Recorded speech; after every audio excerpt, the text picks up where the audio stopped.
মহাভারতে পঞ্চ পাণ্ডব যখন বনবাসে অজ্ঞাতবাসে রয়েছে, দুর্যোধন চক্রান্ত করে দুর্বাসা মুনিকে আর তার 10,000 শিষ্য সহ পাঠিয়ে দিয়েছিলেন ওই পঞ্চ পাণ্ডবের পর্ণ কুঠিরে।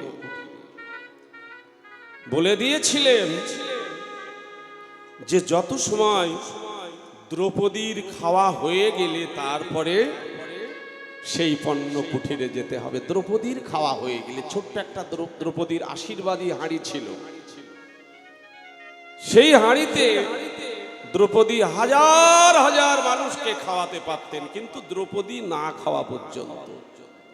এটা মায়েদের এখনো দেখবেন এই বাংলাদেশের ঘরে ঘরে মনে হয় আছে যে সবার খাওয়া হয়ে গেলে তারপরে বাড়ির গিন্নি মায়েরা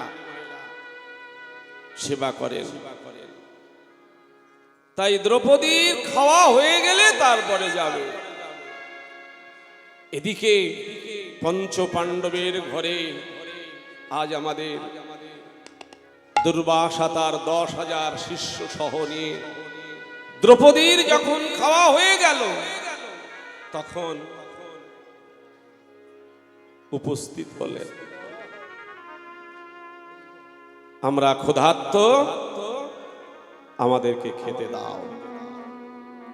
দ্রৌপদী মহা বিপদে পড়লেন, স্মরণ করলেন মধুসূদন, বিপদ ভঞ্জন, দয়া করো, বড় বিপদে পড়েছি, দেখা দাও, দেখা দাও। ওহে বিপদ ভঞ্জন মধুসূদন, একবার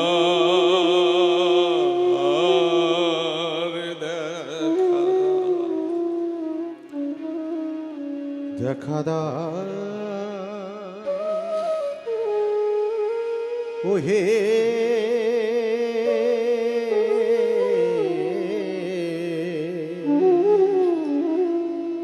বিপদ ভঞ্জন মধুসূদন, দেখা দাও হে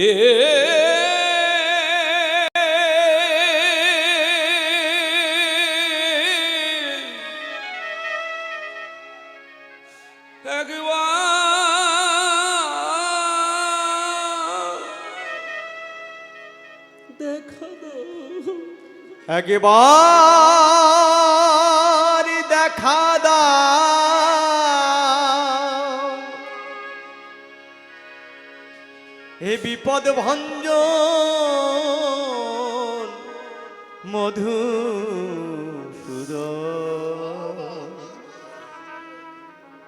তুমি একবার আমার বড় বিপদে পড়েছি, হে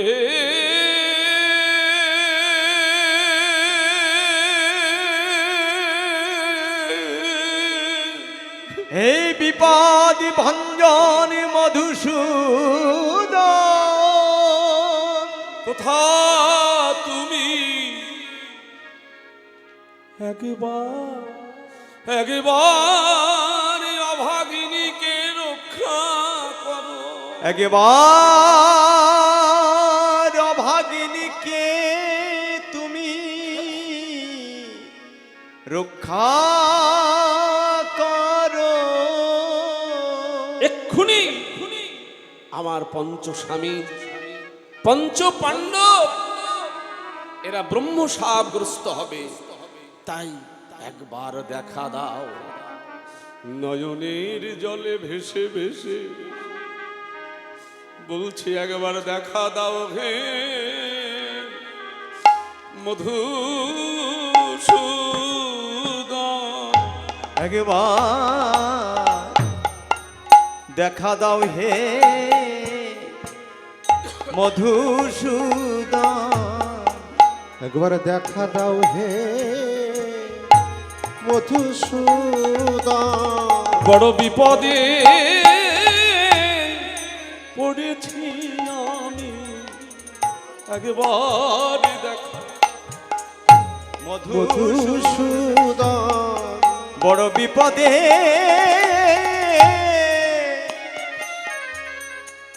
পড়েছি আমি, একবার দেখা দাও হে মধুসূদন। একবার দেখা দাও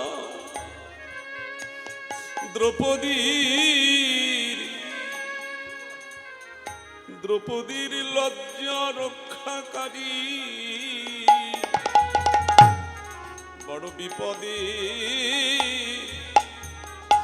পড়েছি বড় বিপদে এ পড়েছি আমি, একবার দেখা দাও হে মধুসূদন। ওগো মধুসূদন, তুমি যেমন করে আমার লজ্জা বাঁচিয়েছিলে, একবার দেখা দাও। জয় রাধে। কোথায় ছিল নয়নের জলে ডাকলে না এসে থাকতে পারে? এই দেখুন, গাভীর পশ্চাতে যেমন বৎস ধাবিত হয়, ভক্তের পিছনে ভগবান ফেরেন তাপত্রয়।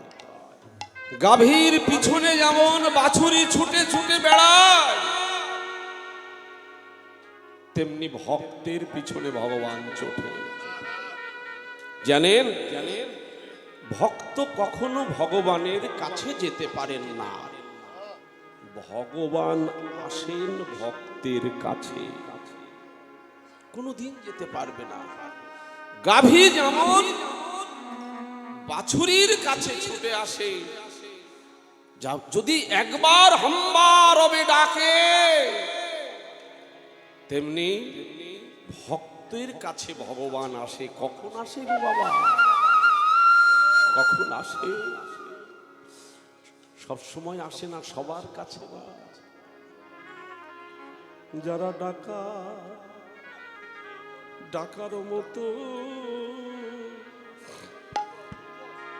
ডাকিতে পারে,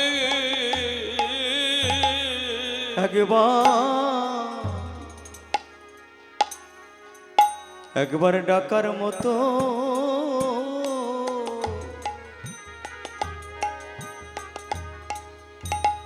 ডাকিতে ডাকিতে পারে।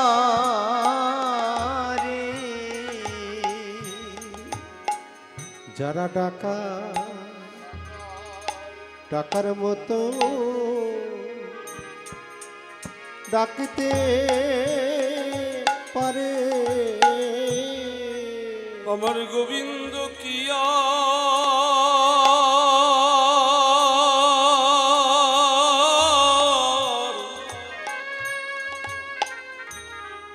থাকিতে পারে।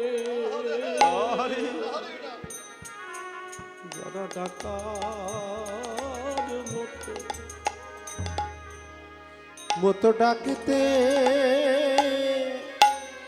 ডাকিতে পারে,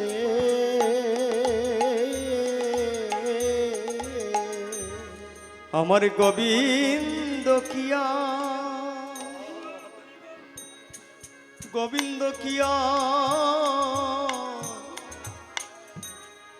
থাকিতে পারে,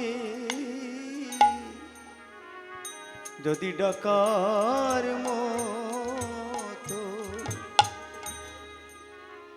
ডাকিতে পারে। ওই গোবিন্দ কিয়া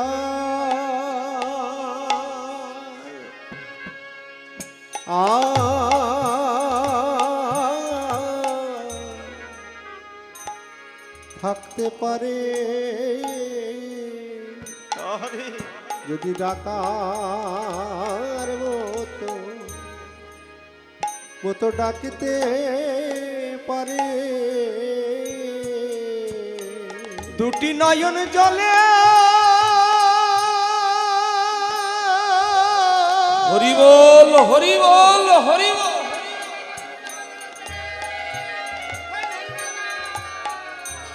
দুটি নয়ন জলে কেঁদে কেঁদে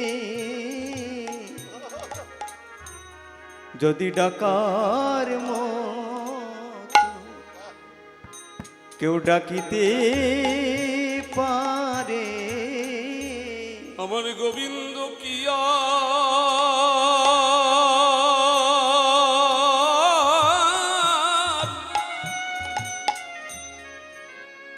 থাকিতে থাকিতে পারে, যদি ডাকার মতো ডাকিতে পারে, আমার প্রাণ ভরে ডেকে যাও হে প্রাণ ভরে ডেকে যাও হে, শুধু প্রাণ ভরে ডেকে যাও হে, প্রাণ গোবিন্দ তোমায় হলাম বলে, প্রাণ ভরে ডেকে যাও হে, গোবিন্দ তোমার হলাম বলে, প্রাণ ভরে ডেকে যাও হে, আমার ভগবান কি থাকিতে পারে, বলো ভগবান কি থাকতে পারে, ছুটে যেয়ে তারে জড়ায়ে ধরে, আমার ভগবান কি থাকিতে পারে, ছুটে যেয়ে তারে রাধে রাধে বুকে ধরে, আমার ভগবান কি থাকতে পারে, বলো আর ডাকা হয় কি না আর ডাকা হয় কি না হয়, আর দেখা হয় কি না হয়, একবার প্রাণ ভরে ডেকে যাও হে ওই প্রাণ ভরে ডেকে যাও হে, আর ডাকা হয় কি না হয়, আর ডাকা হয় কি না হয়, প্রাণ ভরে ডেকে যাও হে, আর ডাকা হয় কি না হয়, প্রাণ ভরে গোবিন্দ তোমার হলাম বলে, প্রাণ ভরে ডেকে যাও হে, গোবিন্দ তোমার হলাম বলে, আর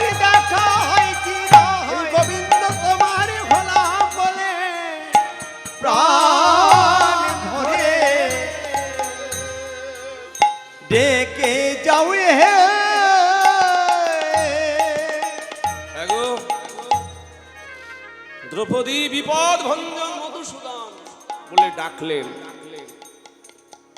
থাকতে পারে, কোথায় ছিল জনার্দন? দ্রৌপদী, আমার খুব খিদে পেয়েছে, তুমি আমাকে খেতে দাও। দ্রৌপদী বলল, মধুসূদন, তোমাকে কেন ডেকেছি বুঝতে পারলে না? ঘরে একটি দানা পর্যন্ত নাই, তাই তো তোমাকে ডেকেছি। বিপদে পড়েছি। ওই দুর্বাসা গিয়েছে 10,000 শিষ্য নিয়ে স্নান করতে। আসলে যদি আহার না দিতে পারি ব্রহ্মশাপ হবে আমাদের। বলল, দ্রৌপদী, আমাকে আগে খেতে দাও। বলল, হাঁড়ি ধুয়ে রেখে দিয়েছি। বলল, আরে দেখো না হাঁড়ির গলায় টলায় একটু লেগে আছে কিনা। খুঁজে খুঁজে দেখলো একটা শাগের কণা রয়েছে। তাই ভগবান সেবা করলেন। সেবা করে তিনি উদ্গার তুললেন, একেবারে পেট পরিপূর্ণ হয়ে গেল ভগবানের এক বিন্দুতে। কি বিন্দু? না, ভক্তি, প্রেম ও ভক্তির বিন্দুতে ভগবানের পেট ভরে গেল। না না, আপনার ওই আপেল, আঙুর, বেদানা, নানাবিধ উপকরণ আদি এগুলো ভগবানের খুব একটা ভালো লাগে না। লাগে নয়নের জল, প্রেম বিন্দু। ভগবানের সেবা হয়ে গেল, আর এদিকে 10,000 শিষ্য সহ দুর্বাসার পেট ভরে গেল, সারা জগতের পেট ভরে গেল। তাই মা, শ্রীরাম বলল, কানাই, তোর মা ঘর থেকে তোর নাম ধরে ডাকলো, আর তুই বনে বসে বিষম খাচ্ছিস। হ্যাঁ, মা জি গোঠে মোদের বিলম্ব দেখিয়া, হেন বুঝি কাঁদে মাতা, পথ পানে চাহিয়া। হেন বুঝি কাঁদে মাতা, পথ পানে চাহিয়া। হেন বুঝি কাঁদে মাতা, পথ পানে চাইয়া। মা কাঁদানো ভালো নয় রে, ওরে মা কাঁদানো ভালো নয় রে। ওরে মা কাঁদানো ভালো নয় রে। মা কাঁদিলে জগতি কাঁদে। ওরে মা কাঁদানো ভালো নয় রে।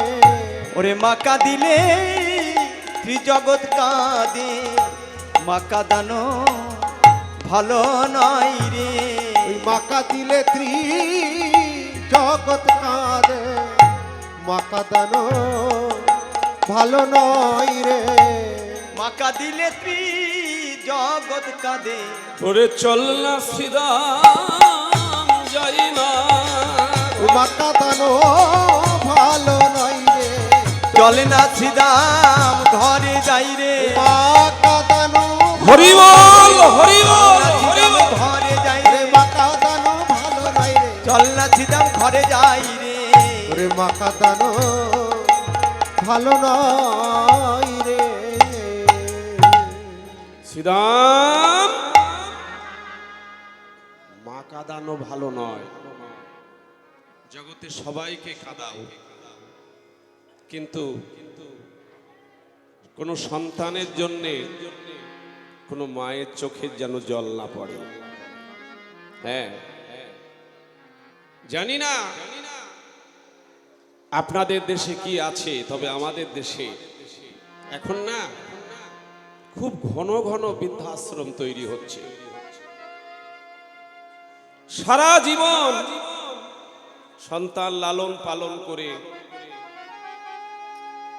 তাদেরকে একেবারে প্রতিষ্ঠিত করে দিয়ে বিবাহ দিচ্ছে। এখন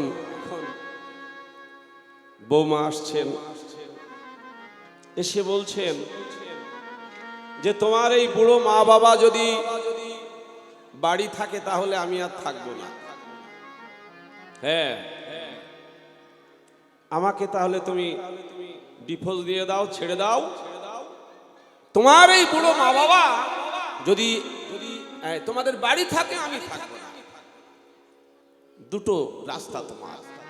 ঘন ঘন দেখবেন আমাদের ভারতবর্ষে ঘন ঘন বৃদ্ধাশ্রম, সারা জীবন পরিশ্রম করে ঘর করেছে, বাড়ি করেছে, সেই বাড়ি তার জায়গা হচ্ছে না। হ্যাঁ গো, বৃদ্ধাশ্রমে রেখে আসছে, কারণ কিছু কিছু টাকা ডোনেশন করে আসছে আর মা বাবাকে রেখে আসছে। মা কতটা যে সন্তানকে ভালোবাসে এটা ছোট্ট একটা উপমা দিয়ে বোঝানো যায়।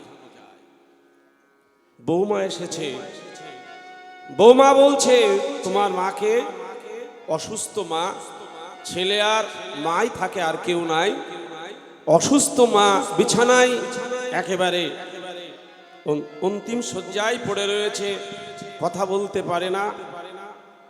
বৌমা বলছে দেখো, হয় তোমাকে মাকে ত্যাগ করতে হবে নইলে আমাকে। এখন বর্তমান কলিযুগের ছেলেরা একেবারে কামনা বাসনায় অন্ধ হয়ে স্ত্রীকে বেশি ভালোবাসি আমরা। তাই বলল দেখো তোমাকে ছাড়তে পারবো না, প্রয়োজন হয় আমার মাকে ছেড়ে দেব। বলল যদি তাই হয় এক কাজ করো, আজ তো অন্ধকার রাত, তোমার মার জ্ঞান নেই, তুমি কাঁধে করে নিয়ে ঘোর জঙ্গলের মধ্যে দূরে ফেলে রেখে এসো, শিগল কুকুরে খেয়ে ফেলবে, কোনো খোঁজ খবর হবে না, যাও। এবার ছেলে মাকে কাঁধে নিয়ে যাচ্ছে, গভীর জঙ্গলে প্রবেশ করছে। মার জ্ঞান আছে, কি করছে, একটা করে গাছের পাতা ছিঁড়ছে আর ফেলতে ফেলতে যাচ্ছে। গভীর জঙ্গলের ভিতরে প্রবেশ করেছে, যেতে যেতে ছেলে দেখছে যে মা একটা করে গাছের পাতা ছিঁড়ছে আর ফেলতে ফেলতে যাচ্ছে। ছেলে বলছে মা, ও মা, মা গো তোমার জ্ঞান আছে? বললো হ্যাঁ রে খোকা, আমার জ্ঞান আছে। তুমি এই গাছের পাতা ছিঁড়ছো আর ফেলতে ফেলতে যাচ্ছ কেন? বলল খোকা তুই তো আমাকে গভীর জঙ্গলে ফেলতে যাচ্ছিস, এই অন্ধকারের মধ্যে, যদি ঘরে ফেরার সময় পথ ভুল করে অন্য পথে চলে যাস,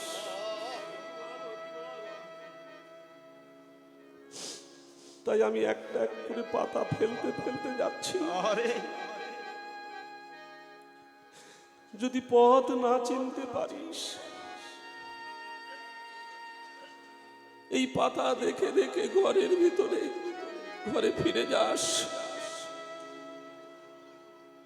ছেলে বলছে মা গো তোমাকে আমি মেরে ফেলতে যাচ্ছি, ফেলে দিতে যাচ্ছি, আর তুমি আমার জন্য তাও মঙ্গল কামনা করছো। হ্যাঁ, তুমি আমাকে এত স্নেহ করো মা। ছেলে মায়ের চরণটা জড়িয়ে ধরেছে,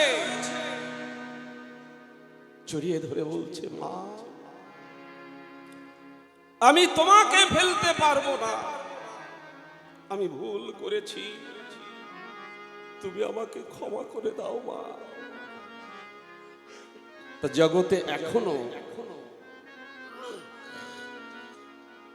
যেসব সন্তান এবং ছেলে মেয়েরা মা বাবাকে অবহেলার চোখে দেখছেন, কীর্তন শুনে টুনে কিছু হবে না, এখনই শুধরে যান। মায়ের মতো জগতে আপন আর কেউ হবে না গো, কেউ হবে না, হয়নি আর হবেও না। তাই আমার গোবিন্দ বলছে, শ্রীরাম শ্রীরাম মা কাঁদানো ভালো নয় রে। ওরে সিদাম রে, ওরে মা কাঁদানো ভালো নয় রে। ওরে মা কাঁদানো ভালো নয় রে। মা কাঁদিলে ত্রি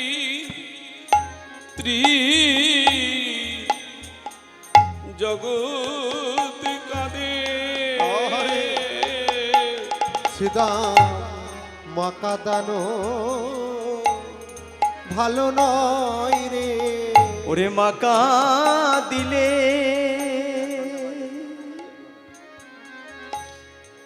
মা কাঁদিলে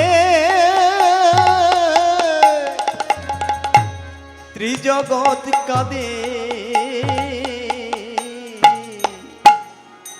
ওরে মা কাঁদানো ভালো নয় রে। একেবারে চলে না শ্রীরাম যায় না ঘরে, মা বুঝি আমার নাম করে রে। ওরে চলে না শ্রীরাম যাই না ঘরে। ওরে মা বুঝি মো নামে করে রে। চলে না শ্রীরাম ঘরে যাই রে। মা বুঝি মরি নামে করে। হরি বল হরি বল। ঘরে যাই ওরে রে। মা বুঝি মরি নামে করে রে। চল না শ্রীরাম ঘরে যাই রে। ওরে মা কাঁদানো ভালো নয় রে। শ্রীরাম শ্রীরাম বলল, কানহাই আমরা তো ঘরে যাবই, তবে আমরা তো পাল জড়ো করতে পারি না। তোর বাঁশি না বাজালে আমাদের ধেনুবৎস একত্রিত হবে কেন? বাজা, তোর বাঁশি বাজা ভাই, বাজা কানাই, তুই বাঁশি বাজা। বাজারে বাজারে বাজারে ফিরারে ফিরারে কানাই। কানাই ফিরারে ফিরারে কানাই। কানাই রে। ওরে ভাই কানাই, ওরে কানাই রে। ফিরারে ফিরারে ভাই কানাই। ফিরারে ফিরারে ফিরারে কানাই। কানাই ফিরারে ফিরারে কানাই। বাজারে তোর মোহন বেনু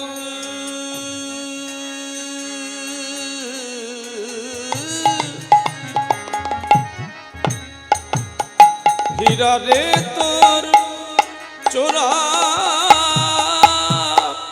ধেনু।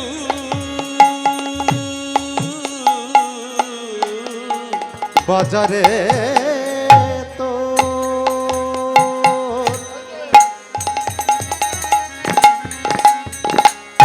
মোহ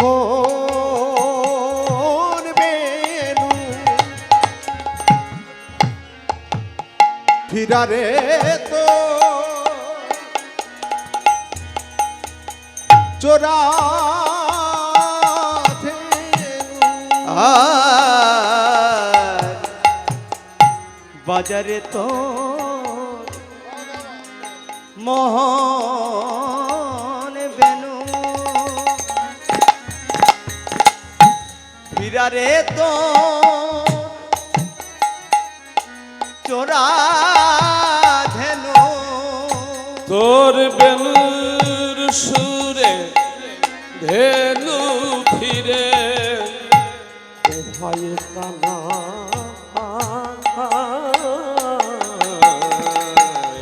ফিরারে ফিরারে কানাই কানাই হরি বল ফিরারে ফিরারে কানাই কানাই ফিরারে ফিরারে কানাই হীরা বাজা বাঁশি না বাজালে ধেনু ফিরবে না। বাঁশি বাজাও। গোবিন্দ আমার কি করলেন? এবার গোবিন্দ আমার বাঁশি বাজাচ্ছে। কেমন ভাবে? চাঁদ মুখে দিয়া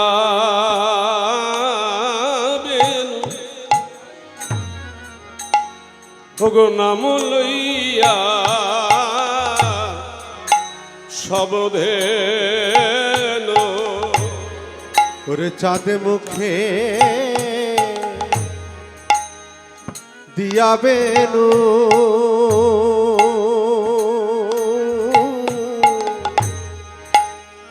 নাম লইয়া সবধেনু আর চাঁদ মুখে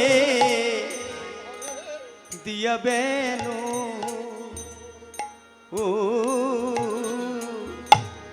নাম লইয়া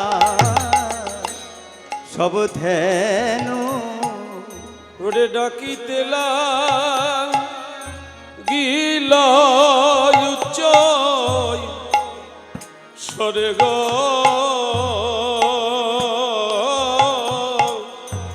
ডাকিতে গিল উচ্চই সরে ওই ডাকিতেলা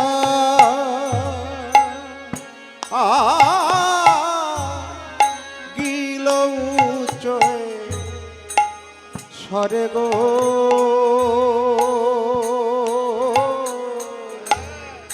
ডাকিতেলা গিল উচ্চয় সরে আর ডাকিতেলা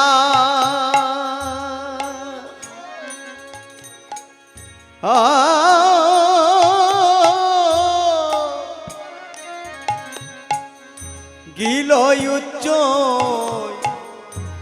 শরীরে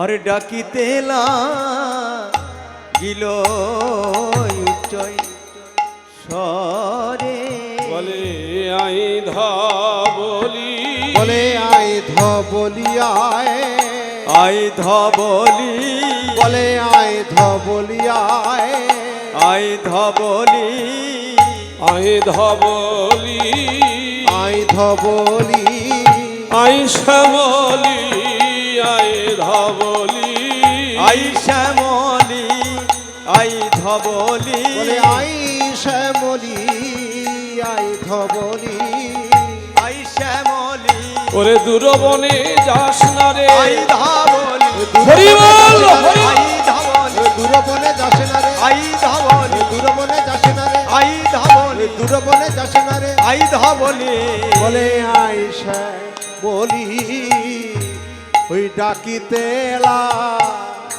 গিল উচ্চই সরে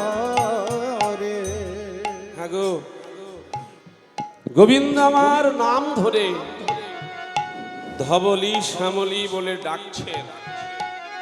এখানে আমাদের একটু শিক্ষা নিতে হবে কাদের কাছ থেকে? বৃন্দাবনে ধেনুবৎসের কাছ থেকে কচি কচি ঘাস পেয়েছে। জয় রাধে ও মায়েরা, কচি কচি ঘাস।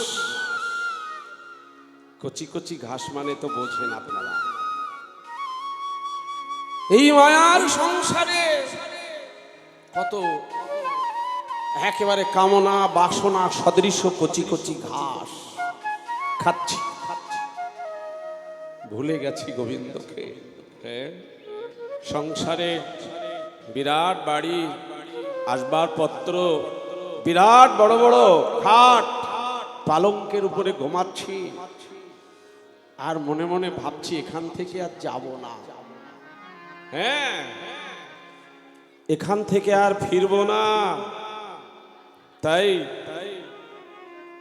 আমরা ভুলে গেছি, কিন্তু ধেনুবৎস তারা ভুলেনি।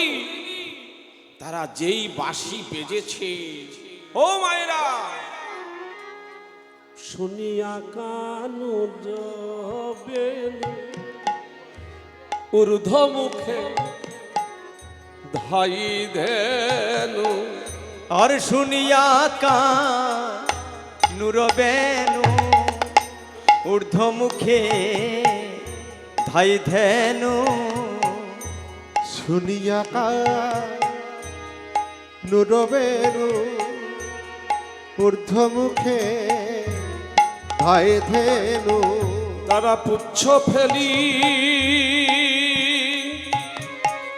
পিঠে পরে গো, পুচ্ছ ফেলি পিঠে পরে। তারা পুচ্ছ ফেলি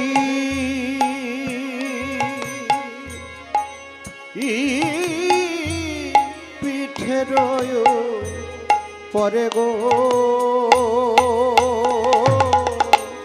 পুচ্ছ ফেলি পিঠে রয় পরে।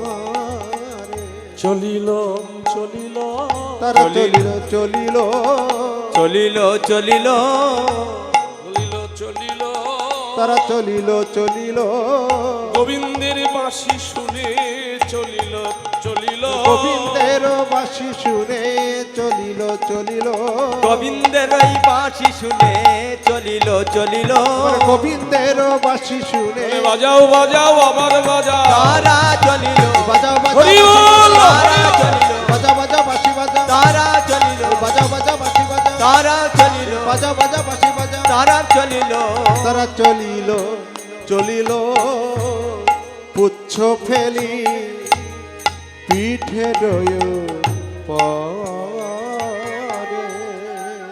রাধে রাধে।